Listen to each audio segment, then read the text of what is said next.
Oh yeah, and good morning. Good to be here. Oops, let me get that turned off. I was turning off two other things. Storming here in North Georgia a little bit. Heard the thunder rolling this morning, as we used to hear on that country song, "As the Thunder Rolls," a long time ago. So hopefully Wi-Fi will hold. Like I said, I've got to contact them today and make sure everything is as it should be. But it is good to have you here again. This is Thursday. No Rob. He'll be back tonight on the Cornbread Nation show. So it's the Cornbread Man morning show. We kind of a combined. I usually do Patriot morning show, and Cornbread is the MP3 side. We just combined them up this morning due to a couple things, and so it's good to switch things up some. Still the same morning show with me, just a different name. But it's good to have you here. I hope you had a good night. We had a good show last night, a really good show. I enjoyed that. Talking all sorts of things, medications, history, a little venting going on, kind of combined a lot of different things up, and that was a lot of fun. Uh, Pray for Rob and get some rest. Got some rest last night. Be ready to rock tonight on our Cornbread Nation show. We always look forward to that. And probably the last couple of nights, it's just been a lot. I haven't had a chance to do a MAGA report. That'll be tonight as well. So, and as an added feature, I believe that I'll be able to pull together the third edition, third show episode of the Jeb and Bubba show. That's just the engineering side. I just need to pull it all together, and I'm hoping that will be able to get done today. I believe it can. So, been a little bit of delay there, quite a bit of delay. We'll try to not let it happen again. I miss those guys. Love having them in, and ideas keep flowing in. Another delay was I was thinking about adding in something. It'll be for the episode number 4. They're going to do their own version of news from from the political side, and that are to be interesting to hear what those two knuckleheads have to say about the news.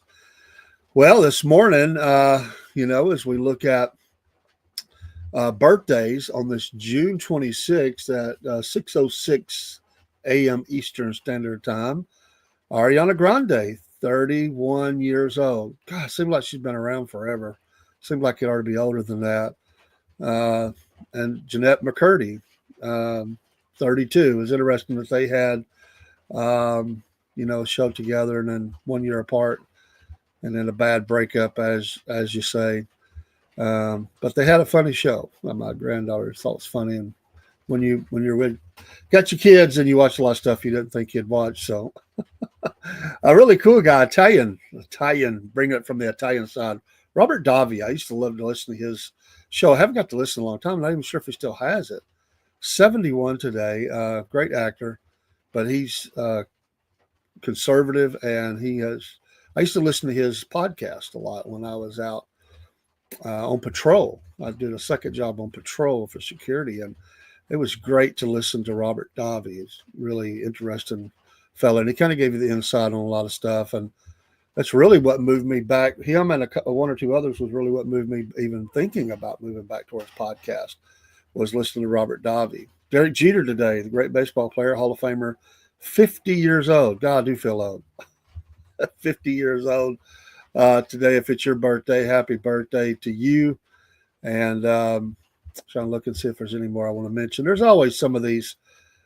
Chris Isaac, singer, 68. A lot of you remember him. Michael Vick, former Virginia Tech, Atlanta Falcon, Philadelphia Eagle. And yes, served time for the Dogs. Not the Georgia Dogs, but the abusive Dogs. A lot of people never, ever forgive him. 44 years old today. We got to forgive. Just let it. Let God handle those things. He served his time, and it was bad, but got to move on. Don't let it eat you alive. That's what I always say. You let things like that eat you alive. Got your birthdays today. There's probably a couple more I could mention, but Chris O'Donnell, 54. There's one we could mention today. But he, There's a lot today. There's a lot of influencers and stuff, and I'm not even familiar with them, and I'm considered a content creator. But there's all these now. They got all these YouTube and TikTok influencers. I don't even know who they are. I don't watch them, but nothing against them. It's I just they list their birthdays now, and I'm like, I don't even know who that is. Like, here's a YouTube star. Let's see. There's one, two, and just the ones that I pulled up, three, four, 5, 6. I mean, that's just in the ones I've looked at. 7, 8, 9, 10 YouTube stars, and I know zero. Of course, I'm an old guy. They're young. I have not a clue who these people are, but I guess I'm not supposed to. I don't know. I try to stay up to date on stuff, but I honestly do not know who those people are. So they're influencing somebody, but not me. All right. The news this morning is that it's a nuclear knockout. The news has been bouncing us back and forth for several days, ever since the strikes. What kind of a strike was it? Liberal media, legacy media has been criticizing the president and his administration, saying they didn't get anything done. Well, Israel, Iran, and U.S. agree on the Trump strikes that it was a complete obliteration. You know, you can't drop that kind of poundage and if it doesn't do some kind of damage. We're not talking about firecrackers here or bottle rockets. I mean, you know, people are silly. They so want him to lose. You know, and this is the difference between liberals and conservatives. When, you know, and people took Rush Limbaugh um, the wrong way a lot of times on purpose. But I remember the Great Rush, you know, talking about Obama, and I remember he caught a lot of flack for it. And he said the statement, "I want the president to fail," and they jumped all over him, saying he was doing exactly what they do. Is they want President Trump to absolutely fail, which means they don't care if it takes the country down with them, just so they can say, "Aha! See, I told you, he's an idiot." That's not what he meant. He meant I want his. He come back and clarified that. He said, "I want his policies to fail. Not I don't. I want him to be successful. I want America to move forward. I want good things for America. I want America to be defended. I want America to have great production and jobs. You know, the jobs be very low where, you know, people are out of a job. I want the economy to just boom." And he lists several things, and of course they did it on purpose. They took it out of context, and so we want the policies to fail. Sometimes we don't agree with policies, okay, but when you say, you know, they just want him to, you know, fail, that means, you know, they don't care if it takes America down with them. In fact, I think some of them would enjoy that. They would jump up and down and celebrate on the top of it, you know, and say death to America. I mean, that's sadly that's what we have in America, is a lot of people who are wishing for absolutely death to America. That's a big difference in somebody who just doesn't want bad policies to go forward. You know, whether it's the attack on life, the you know trying to take, you know, weapons, or, you know, whatever the case may be. We want those things to fail because they're not constitutional. But that's a big difference. But that has always been, to me, the dividing line. The people who are against policy, or the people who are they just hate someone, and you know, and for Christian conservatives, such as myself, we pray for the presidents. We're supposed to do that, and you know, I always said that. Now they could care less about that, I'm sure, whoever they are. But we pray because you want good things. I don't want America to fall or fail or whatever. I want good things for America. It's my home. I mean, it'd be like wishing your home to fall apart. You know, who wants that? And it's just so they can take the victory lap and say, "I told you he's no good for America." No, you know, that's what you get. And you know, so there were a couple times, and it was probably a fluke. He probably fell right into it, where I actually applauded. You know, in every president, there's been at least moments where I would say, "Hey, I agree with that," and definitely applaud. You know, that. So we have to find those common grounds, and at least work on, you know, some commonality of some things together. There has to be that, or else it's just this back and forth, and whoever's in power, so to speak, it just the pendulum swings tremendously. Like it's not even a little bit of a swing; it's like major, like they're seeing in New York right now. Is that that pendulum has been swinging really extreme ever since Rudolph Giuliani. That pendulum has been swinging really radical in New York City, and it looks like it's going to swing really radical now. It's trending that way, and it's unbelievable. But when you have, I think it's a crazy number in New York City. Well, there's a number I may be wrong. It was either 64% or I think it was 64% of all voters in New York City are recent, to immigrants or something like that. They don't have the background or the founding or the foundation of America first and all that. So they're looking that way, and a lot of cities are. It's not just there, but that's what's happened around the world, and we're starting to see that. You know, that's why Minnesota, there's the representation they have, or any of them. You could say several places, whether it's the governor or whether it's representatives or senators. That's why you have what you have, because you have changed your base. The base has changed to something far different than what it used to be, and people look at the state as a whole and say, "What's going on up there?" or "What's going on out there, down there, wherever it's at?" And look at the cities now. Georgia's right on the cusp of that. There's a lot of the liberals. I mean, they're looking at Georgia flip blue. It's very close. It is, as we say down here, a dogfight. And even conservatives, even people that I know that have been in politics here, say it's just a matter of time. The numbers are swinging so hard.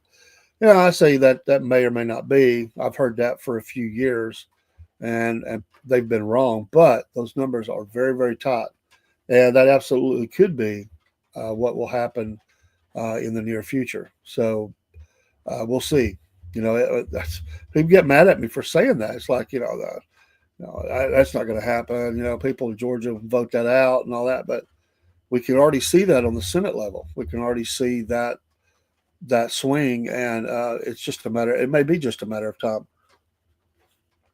And so, what would that? And that's why I think, it's my opinion, the rise of the so-called uniparty is there's a lot of people trying to, kick out the radical sides, but that party they sell out. I mean, they just sell out. They don't stand on anything. It sounds good because they make it sound like, oh, we're going to come towards the middle. We're all going to work together.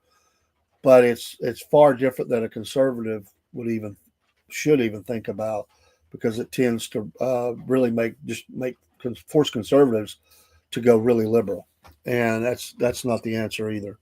So politics is always politics. It's fun to study it, frustrating to watch it sometimes, aggravating to be involved with it, and makes us angry when we see it. Politics is a bad sometimes. When it's good, it's good. When it's bad, it's horribly bad. And that's what's happening in many areas of our country. And people are, they're just, and some of these towns are flipping that are traditionally very conservative through a lot of policies. And we can see that in our area. Good morning, Jake. We can see that in our area where I live. Is there's those people who, who have been moved into these small towns, and they have flipped the towns quite a bit. I didn't.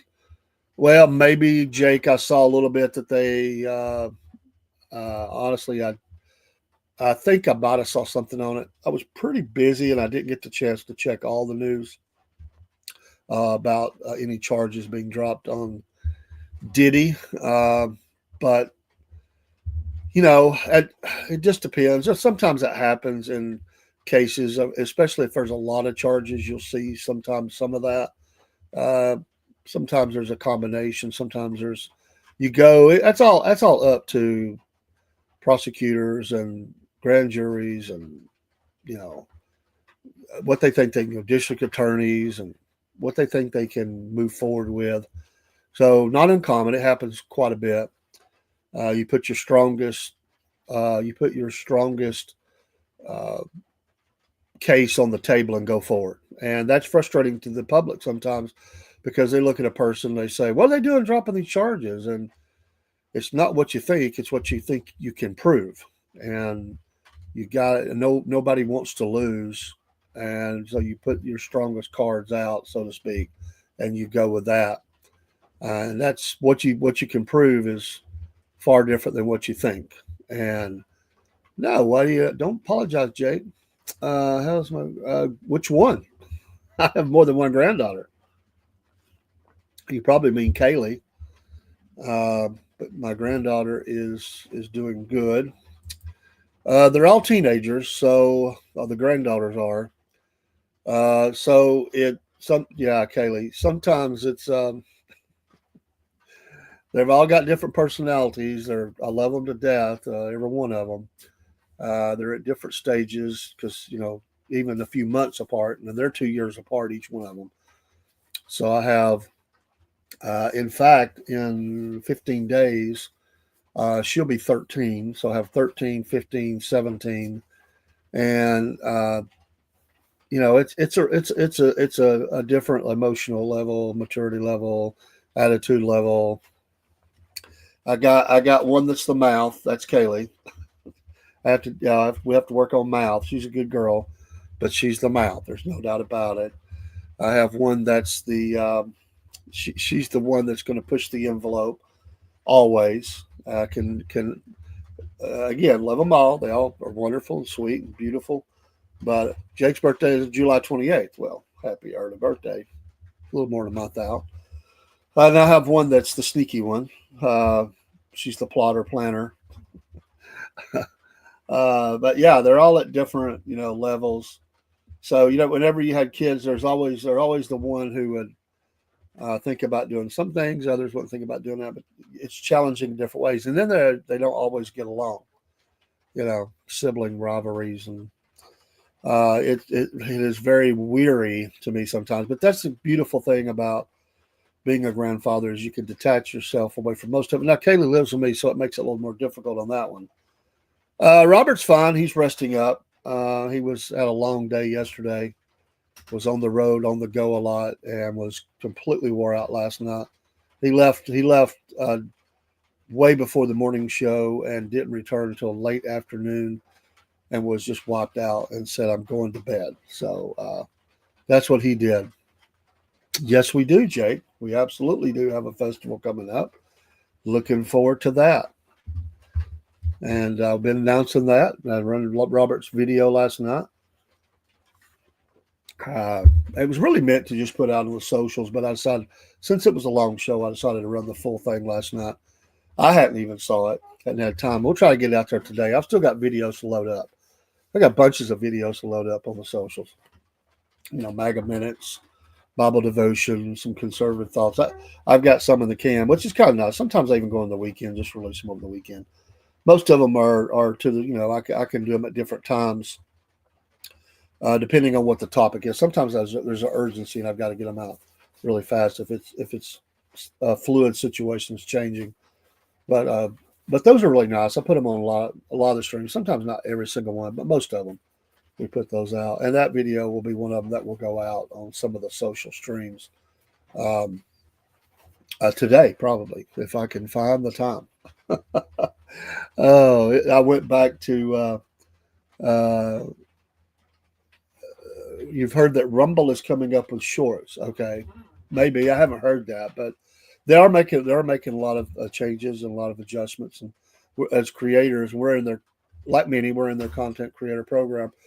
You're kind of flowing through some of those changes. Sometimes they'll come in, and the way I did a show in the studio at night, it changes to the morning. I've seen that. Like, okay, got to figure out this really quick. So they throw you a curveball every once in a while. They do. They switch over a lot of things in the late of the night after midnight, and you're trying to figure out, what changes they've done, and it's usually not really a whole lot, but there are changes. Sometimes it's just aesthetics and how it looks, and so It just depends, but they are making a lot of changes, and we're here for it. Whatever they do, we're always trying. The president's making a move to get a pardon for Netanyahu for his trial. I don't know that that's going to work, but he's making a play for his friend. There was some corruption charges. This has been ongoing for him and his wife. This goes all the way back to 2020. Of course, he denies everything. There are charges of robbery, fraud, and breach of trust. He has pleaded not guilty. Bibi Netanyahu's trial should be canceled immediately, or pardon given to a great hero. Well, he'll catch flack for that statement. Who has done so much for the state of Israel, Trump wrote on Truth Social, adding that he had learned that Netanyahu was due to appear in court on Monday. Israeli media have reported that cross-examination of Netanyahu began on June 3rd in a Tel Aviv court and was expected to take about a year to complete. That's a long time of cross-examination. 1 year. My gosh, talk about slow justice. Israeli President Isaac Herzog has the power to pardon Netanyahu, but has been quoted by Israeli media saying that a pardon is, quote, not currently on the table, end quote. It is also said that, quote, no such request has been made, end quote, according to reports. Trump extolled Netanyahu and said in his post, "It was the United States of America that saved Israel, and now it is going to be the United States of America that saves Bibi Netanyahu." Boy. Yeah, I'll give this for the president. There is no shortage of this is the guy that walks in the room. He is daddy when he walks in, as the guy's been calling him over there, daddy. He'll wade right into any situation and call it out. And there'll be a lot of people, including on the very conservative side, that will not like those statements. They don't care for Bibi at all, and they won't like that. He'll get called out. I'm sure that the liberal media and the liberal politicians today will be just attacking him over those statements. I didn't see them before I went to bed last night. He may have made them. I don't know when these were posted, but I guess he's saying since we did the world a solid, Iran check, just do away with that trial. He described the case as a witch hunt, and so we'll see. I'm trying to remember what all this was about. I think if I remember, it was things that they kept that they weren't supposed to keep as leader. If there's something, I'm sure some deal making and stuff that was going on. I remember hearing a lot about this case, but I haven't been attached to it for a while. But I knew it was still lingering out there. I wonder if he will tell. Ask the International Criminal Court to cancel out the war crimes that they're going to charge him with. I don't know if they already have, but they're going to. They're going to charge Bibi with war crimes at the Hague, and he may not be able to leave Israel for the rest of his life. I don't know. As a leader, they're not going to do anything, but as if he leaves office and is still living, as he does so, he could be subject. Now that would be. I don't know if you could actually do. I don't know. I don't know what the power of that court is. It's pretty powerful. Broski Bear says Bibi is a Cheltenham High School alumni. That's a close suburb affiliate in Montgomery County. Okay. Didn't know that. The Netanyahu family is legendary in Israel. Of course, his little brother, Jonathan, was killed in the raid on Entebbe. They're they've been involved with military and politics. Because Israel's modern, as a modern state, is very young. 60, what is it, 60, I just went 9 years old, 7, 8, 9 years old now as a modern nation, 70, maybe 70. So anyway, so a lot of these leaders, they were in every war. They were, they've come up through. There's a recent history where it's like they're very involved. It's like Ariel Sharon, who was leader of Israel. He was the great tank, fighter commander legendary status, and they called him a war hawk. And but he was in all the wars. There was a time in our nation when you had leaders like that. They fought in World War I and World War II and even Korean War, and then served in politics as elder statesmen. Um, that's kind of the way it is there. And honestly, everybody, just about everybody, except some religious, there's still some religious exemptions. They've kind of done away with some of that, but the religious, those that study Torah, have been exempted for a long time. That's starting to change somewhat. It's controversial in Israel, but every able-bodied male and every able-bodied female has to serve a 2-year hitch in the military.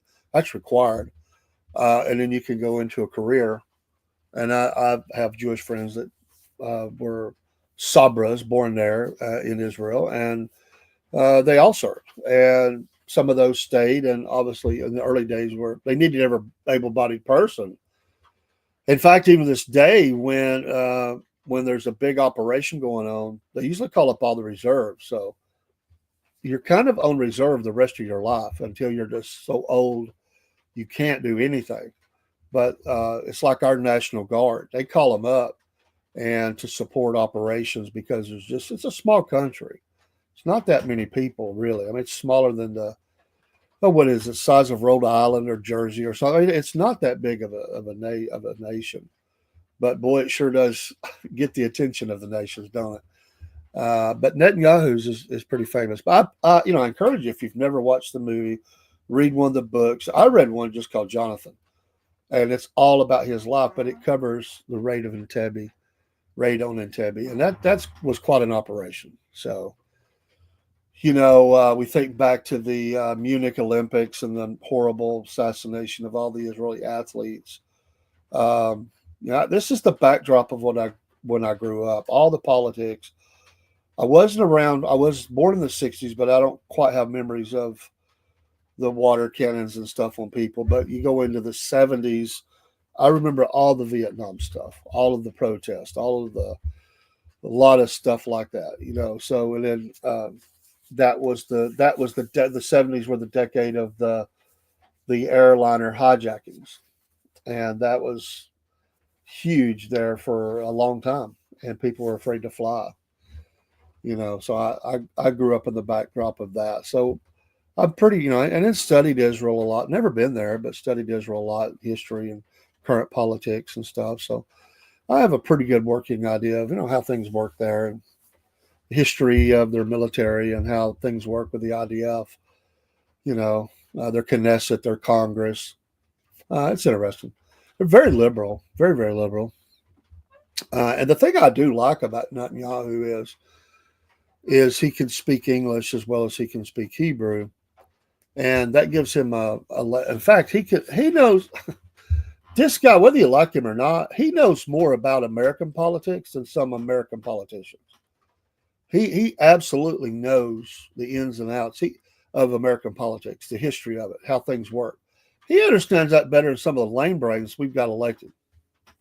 He's smart. We may not like you may not like him, but he's not unintelligent. The guy's very smart. And I'll give you this: it's very hard to stay in power in Israel. The way their political structure is set up with all the different parties, the collective, we have like two major ones and a couple of smaller ones, maybe even three. They've got like 30, and it's a coalition that keeps you in power. And the fact that he's been able to do that, which is a big part, is to the religious parties, his own party, which is conservative, the religious parties. But you can't do that alone. You have to make deals with these parties. Well, yeah, Broski, yeah, true, that from the USA, but even still, some people might not stay connected like that. But I'm just saying that gives him a leg up. It gives him a leg up on how things work, and so he very much can go, because sometimes even our foreign ambassadors and stuff, they have a hard time articulating themselves to the American people. I think he understands that, so I think it gives him he connects well. I'll say that he's that Trumpian type. guy. He's that guy when he walks in the room. He's walking tall. He's very forceful. He understands the art of a deal. He's absolutely that guy. But he schools leftist politicians all the time. He has about our round. I mean, you know, but that's but they hate him. They absolutely hate him. You can't keep a good Philly man down, right, Broski? How are you doing this morning, by the way, Broski? Bringing all the healthy eating last night and talking about the teas and stuff. I ain't forgot. I have not forgot that at all. That was a fun show last night. I really, really enjoyed that. Also, in that same vein, another article, um, Steve Witkoff, which is the Middle East envoy, is also saying that there's an expansion of the Abraham Accords coming in weeks. And you remember those brought several Arab countries kind of in the fold in making deals with Israel, and you know, as they're able to end this conflict, there's they're looking to make bring on some more deals with that, and this goes a long way towards bringing peace there. The first Abraham Accords go back to 2020. It involved the UAE, Bahrain, Morocco, and Sudan. They agreed to normalize relations with Israel. Um, he did not disclose the details of the countries that would be part of the expanded Abraham Accords.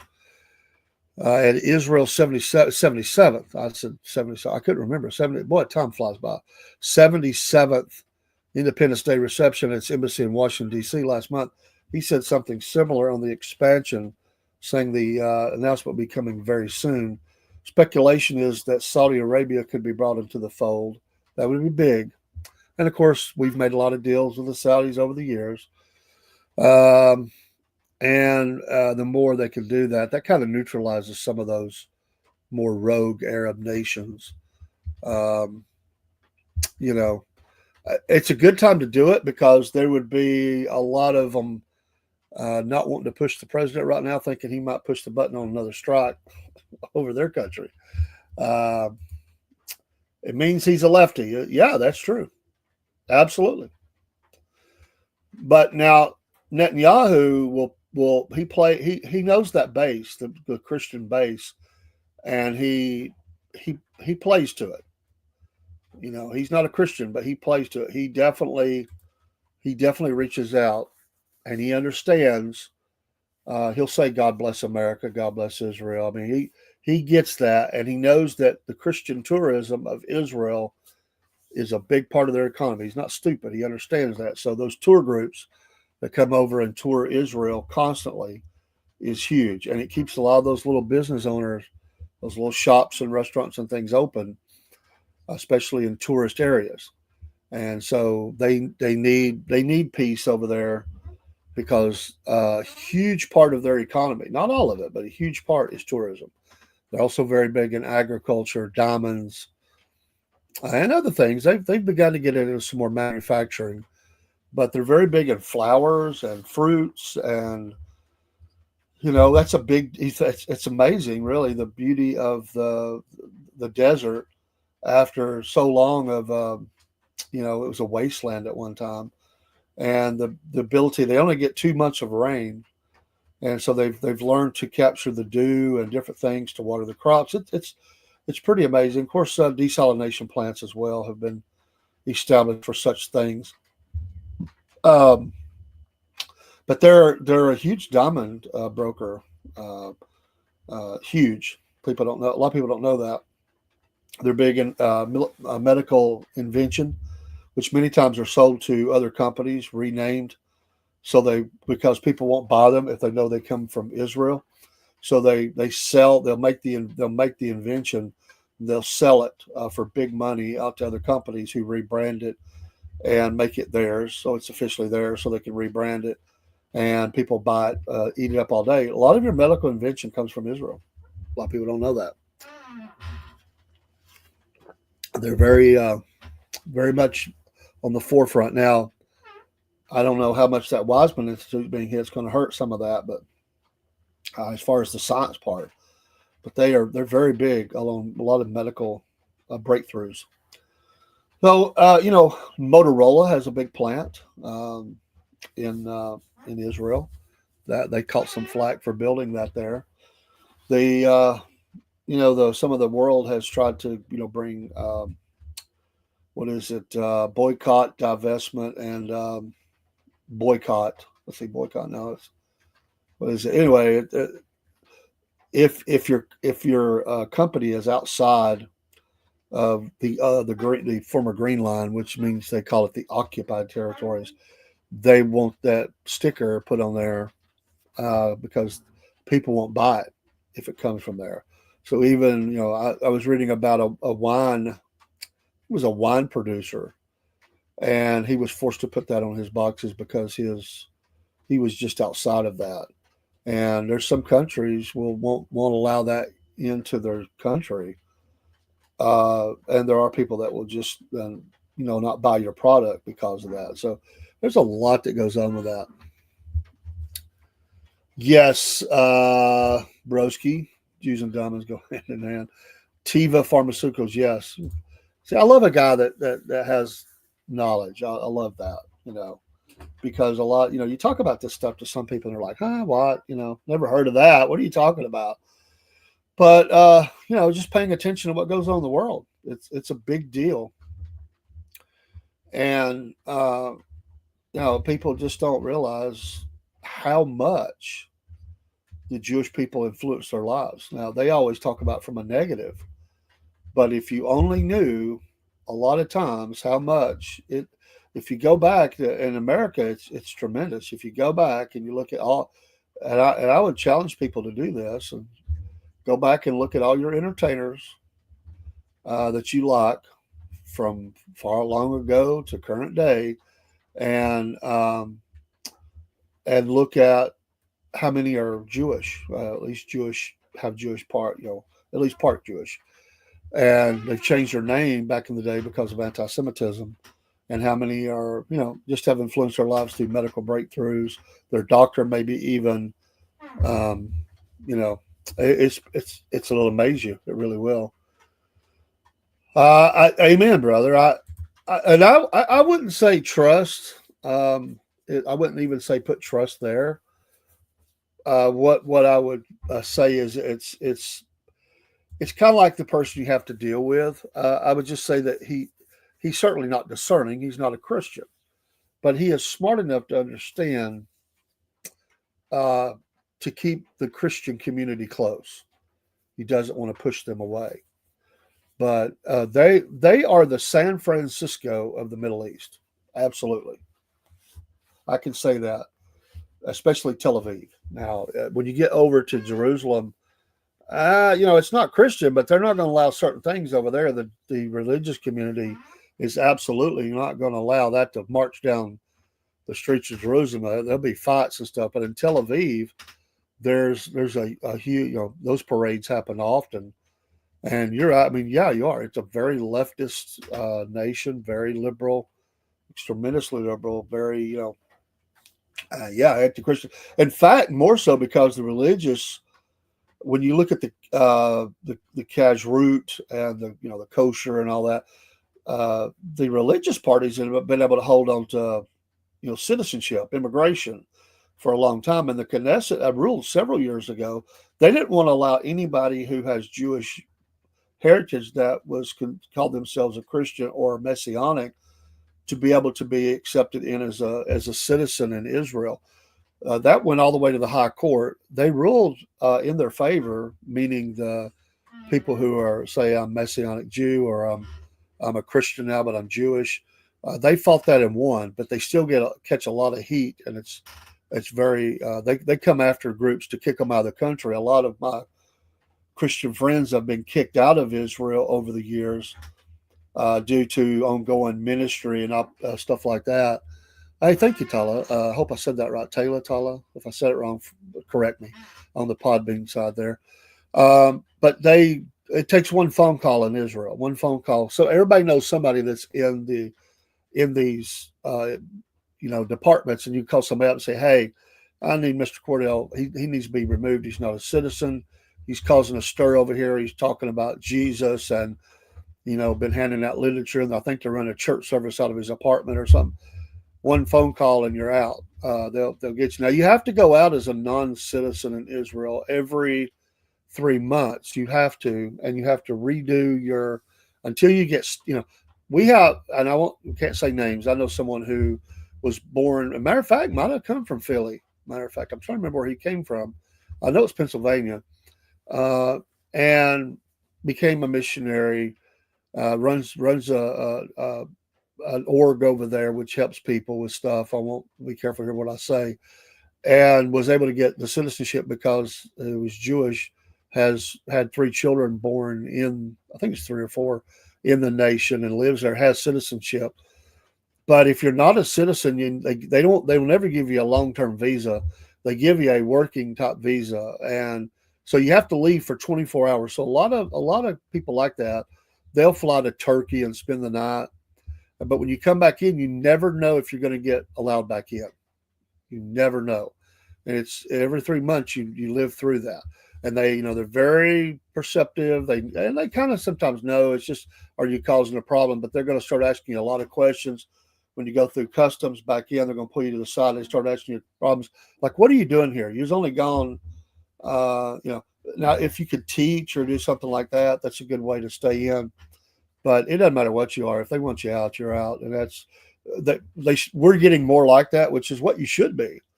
But it's used by these religious authorities to damage Jewish operations and ministries there, which are helping people. I mean, I know they're converting people to Christianity, but they help with food and clothing and a lot of stuff like that. And they are very, they're investing in the nation. So, but to those, it don't matter. We don't like you, you're out.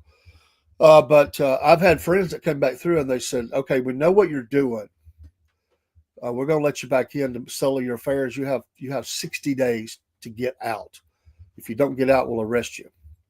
And we had a guy one time, and he was working in a particular people group in the south of Israel. And his heart was so much he wanted to be there. And so he went past his 60 days, and he stayed in the country.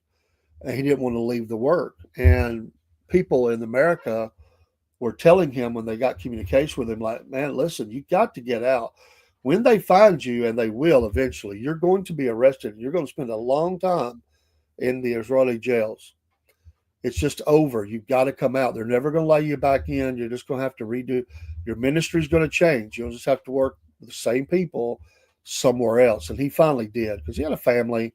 They're like, this is not good. You can't do that. You're breaking the law, and just leave. So there's a lot involved with that. But it's I've talked to many of my friends who are like, that's the hardest thing. You try not to look nervous, but you're so afraid they're going to kick you out. When you get back in, it's like a big relief. Every 3 months you go through that.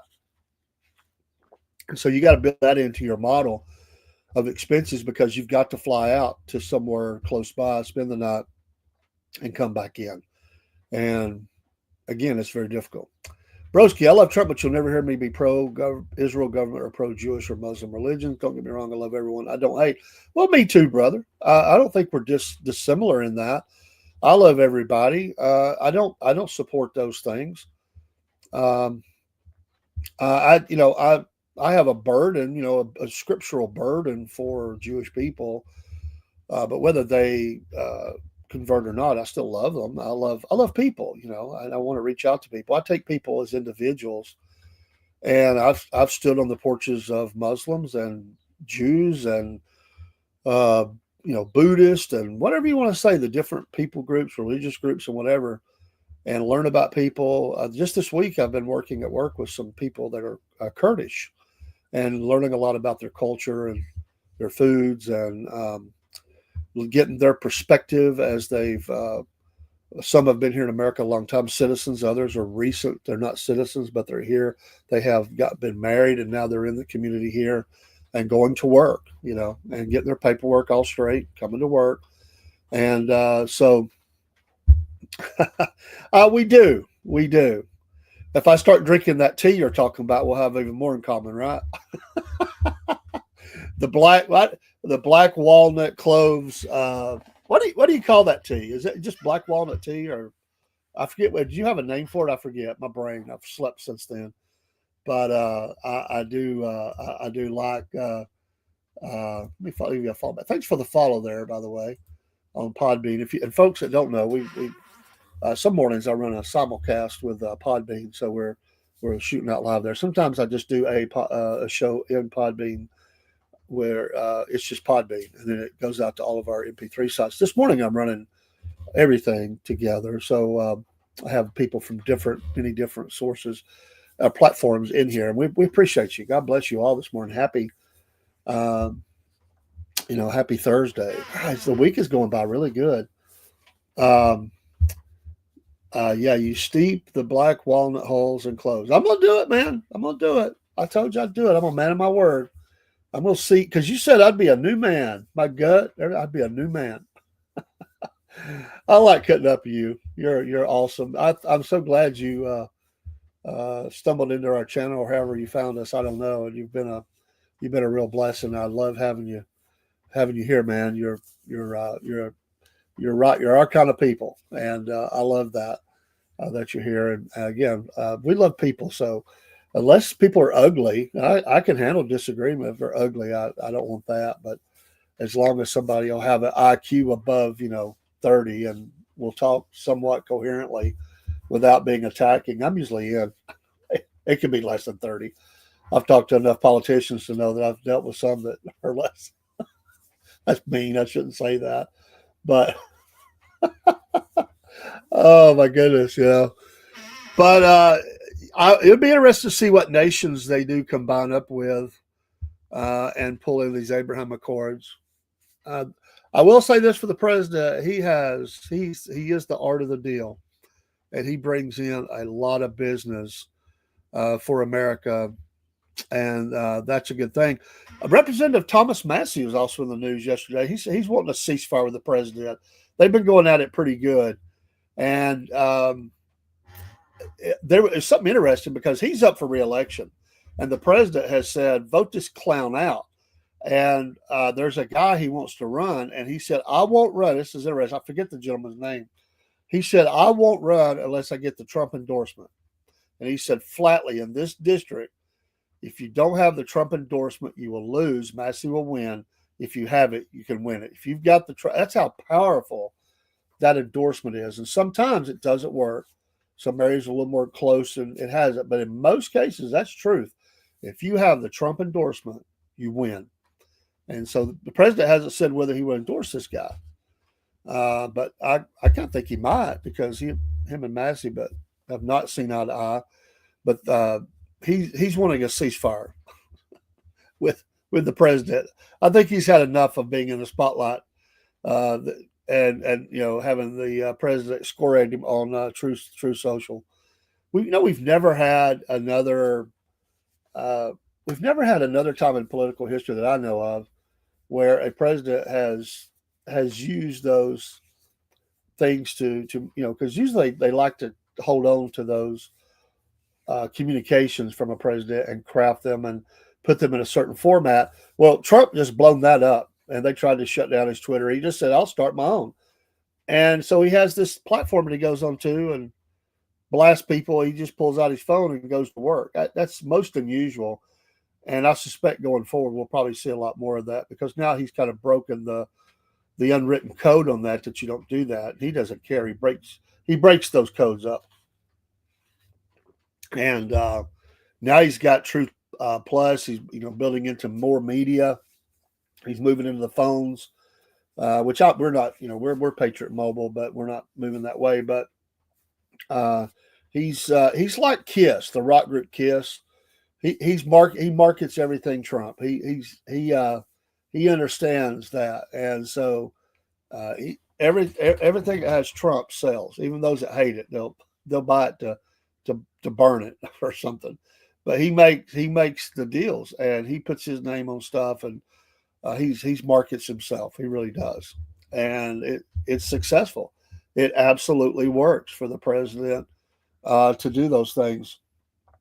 And it's going to be a huge vacuum when he leaves, and it'll be interesting to see who can fill that, because there's going to be a rush to fill that. And he'll have a say in it because he'll still be on the scene unless he's not with us, and he will continue to make an impression upon politics for the rest of his life, and he will have a lot of say. It'll be like it'll. I could see people in the future that'll be going to Mar-a-Lago. That's going to stay a hub, and a lot of political platforms will get off the ground. It'll be even like future Republican presidential hopefuls.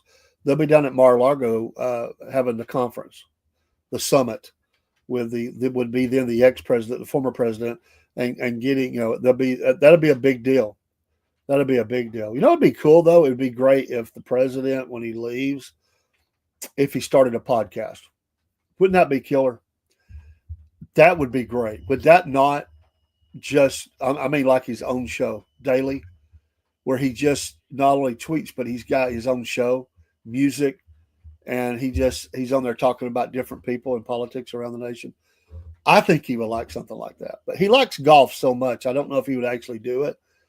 But Broski said that's what I wanted to mention. Trump is great. Yeah, and we talked about who's going to fill those shoes or try to, and his name has been mentioned. I don't think JD's. I don't think he's the guy. Early on, I don't, and I thought that DeSantis would he'd definitely make another run. I mean, he's done in Florida. He can't run again, but. You think it's going to be a Rubio Vance ticket? That would be a strong ticket. Won't lie. And with Rubio, you bring in a lot of Hispanic voters and stuff. So that's a strong thought. That's a very strong thought. But there's going to be some females run too. I wouldn't be surprised to see her, Sarah Huckabee Sanders. I wouldn't be surprised to see her run. Kristen Noem. There'll be some others. So. I wonder if Pocahontas will run again. I know I shouldn't say that, but that's what it is. AOC is probably going to make a run, right? She's going to try to become from the bar to the White House. That's what she's trying. She's going to try to do that, from the bar tending to the White House. And what about John Fetterman? You think John Fetterman will team up with anybody? Oh my goodness! Can you imagine a Shapiro Fetterman ticket? I don't think Fetterman will run now. At least not as a Democrat. Maybe an independent. I could see that maybe happening. Possibilities, as we say. Hey, don't forget, folks, Patriot Mobile. Make the switch today. Use that promo code Cornbread. We are so excited to be a part of Patriot Mobile and looking for great things. Also, join our email newsletter called a Breadhead newsletter. Become a Breadhead and just send us an email to Southern Fried Podcast at yahoo.com. And we'll get you in there one email a week. In fact, I'm going to try to send that today. We'll put things in there early that no one else sees until a little bit later. It'll be a little surprises and stuff. We'll keep you updated on stuff, but we won't wear out your email. Southern Fried Podcast at yahoo.com. And we will get you on the list. I had my brother sent me his yesterday, and I got him in there, so he'll get the latest edition. We just kicked this off. We're really kicking the marketing in high gear. We may be growing a bunch. We've got an opportunity maybe to get into an email list that's very large. And we may get access to a bunch of it. We're hoping to get approval, and we may jump a whole lot here in a short time. We're waiting to find out. But right now it's word of mouth. We're just putting that out there. If you want it, it's up to you. But if you want that, send us an email or pop it in. Pop it in somewhere. My Facebook Messenger or whatever. I think my brother. I think he just popped it up on Facebook, but he didn't care. So I put that on in there, but we'd be glad to do that. And also, one last thing, the Cornbread Nation show tonight, Cornbread Nation, Return of Robert.